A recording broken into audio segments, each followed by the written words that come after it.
Hello，各位網友，大家好啊！最近呢2日紐約大家比較關注嘅問題，應該就係房產稅，簡稱地稅。網友 MMNYC666441佢話：琪琪新年快樂 ，OK， 大家新年快樂。跟住佢話希望市長能夠增加房產稅啦，從9.5% 提高到20%，咁樣紐約就能夠有更多嘅錢救濟18到24歲嘅無家可歸者啦。呢個係佢喺我上個影片嘅留言。佢話咁樣啦，就唔需要教育同埋努力就能致富啦。呢個先至係真正嘅美國夢。咁最後一個英文字就係 NOT， 好多個感嘆號啦，即係 not 啊 not 啊。Andy 就話：Oh no！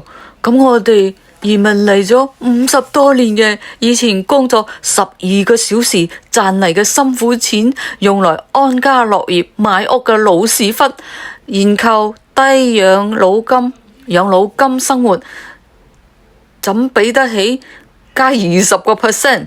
怪不得川爺呢睇唔起我哋，又識人種，只准南非白人過嚟過活啊！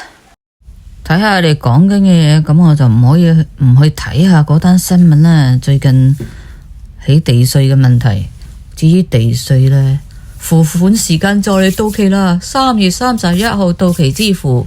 稅務局啦，通常在年尾即係12月份就將房地產嘅稅單寄到俾業主啦。究竟我哋嘅紐約新州長嗰個增房屋稅呢，係劫富濟貧呢，變劫中產濟貧呢？睇返啲最近新聞報道講咩呢？就講緊睇下我哋嘅州長市長搞咩先。咁話嗰個市長曼達尼呢，喺佢上任之後首份嘅預算報告中呢，表示，如果州長呢同埋州嘅會議呢唔同意對嗰個年收入100萬元以上嘅高收入者同埋嗰啲大企業呢加稅嘅話，咁市府呢就將考慮從明年開始財政年起將全紐約市嘅地稅呢話一口氣調高到差唔多10%，正確講係9.5%喎，唔怪之得啦。如果新嘅市長呢個計劃如果實施嘅話，就將會影響面積。就講啦，佢哋話好似係應該係300萬戶嘅住宅同埋10多萬嘅嗰啲商業物業啊。咁自從嗰啲自己住嘅嗰啲屋主啦，同埋即係嗰啲小房東都係未受到嗰個租控嘅保障，市場即係租客幾乎都係冇人能夠置身事外噶啦。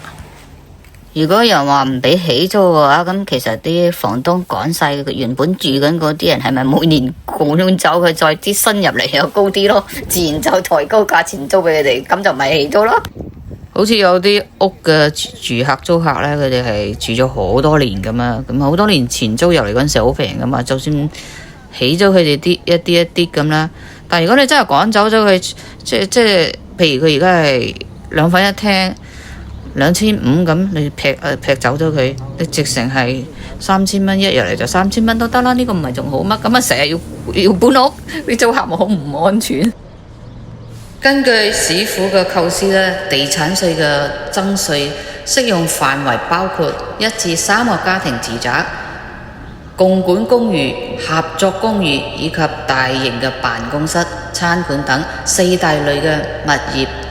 此案仍需市嘅議會通過嘅。未來幾個月呢，就勢必上演一場激烈嘅預算攻防啦。無黨派智庫公民預算委員會呢，佢哋嘅估算，按照呢個幅度嘅調整呢，一般1至3個家庭嘅住宅呢，屋主每年嘅地稅呢，恐怕要增加到大概係700元啦。咁市政府因此增加嘅約莫有個月嘅收入就多咗37億。對於皇后區、布魯克林等常見嘅自己住同埋加一兩戶出租啦，即係屋主同埋租客一齊住嘅嗰啲屋啊，咁啊呢一筆支出就唔輕鬆噶啦。對於市場嘅租客嚟講呢，租客承受嘅壓力幾乎都係可以預見嘅結果。我前面都講過啦，哇，用乜嘢成日趕就走，再搬啲新嘅。有房市嘅專家就提醒，呢種突襲式嘅調高地稅，短期內咧或者都可以補到啲窿嘅，咁但係長期嘅副作用呢，就唔可以忽視嘅。咁啊有學者都話，對不動產嘅遲加稅呢，會讓業主對即係佢哋有時都要維修下啲嘢噶嘛。咁啊但係哇樣樣成本咁高，咁啊公住房嗰啲呢，即係嗰啲品質可能都會下滑嘅喎。咁啊尤其在租金受限啦，咁啊成本呢就卻不斷咁上升嘅情況下，事實上呢幾年呢啲小房東就已經感到壓力啦。新冠疫情開始之後呢，保險年年都已經係跳漲2-3成。哇！而家啲水電費樣樣都係咁加，好貴喎。人工同埋貸款啊、利息啊都係高啦。咁如果地稅呢再加埋上去啊，只能反映在新嘅簽約啦嗰個租金上啊，新嘅市場租金上呢，即係你新入嚟住，咁樣搞法呢，左睇右睇都係吃力咯。咁啊啲小房東啊，同埋啲租客，前面呢都讀咗2個網友嘅睇法啦。咁啊唔知其他人又點諗呢？其中我都有講咗我嘅睇法呢，會唔會就係不停咁揾新嘅租客，咁啊不停咁俾人趕走？據聞市議會呢都出現咗反彈嘅聲浪，咁啊市議長啊，佢都已經係率先表態反對任何大幅嘅加稅，並以市議會財政委員會嘅主席 Linda Lee 發生聯合嘅聲明指出啊，在可負擔危機仍未能緩解之際呢，就不論係動用倚天基金或者係出重大嘅地產稅調漲啊，加稅咁都係唔可以係輕率咁列入個選項。紐約市嘅主計長呢，咁啊李文佢就話，應該係話佢同多個預算監督機構同樣都係以嚟加稅同埋動用儲蓄填補嗰個缺口嘅態度保留啊，而且呢都呼籲市府呢優先呢尋找更具結構性嘅節流同埋效率嘅改革空間，而唔係下下將啲負擔呢直接轉嫁到我哋納稅人嘅身上啊嘛，係咪？Lato name. I forgot what the name. For life? I forgot. I'm thinking the name of the Lato. Huh? Picture?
感謝收看。點解會去到25大道呢？原本係嚟呢間想買蛋糕，唔知幾時已經走咗啦。咁啊，行到呢頭，順便舊地重遊下，俾大家再睇下白鷺街25大道啦。今時唔同往日噶嘛。咁啊，嗰間執咗笠啦，唐人呢間又冇開喎，冇開門啊，過年休息啊。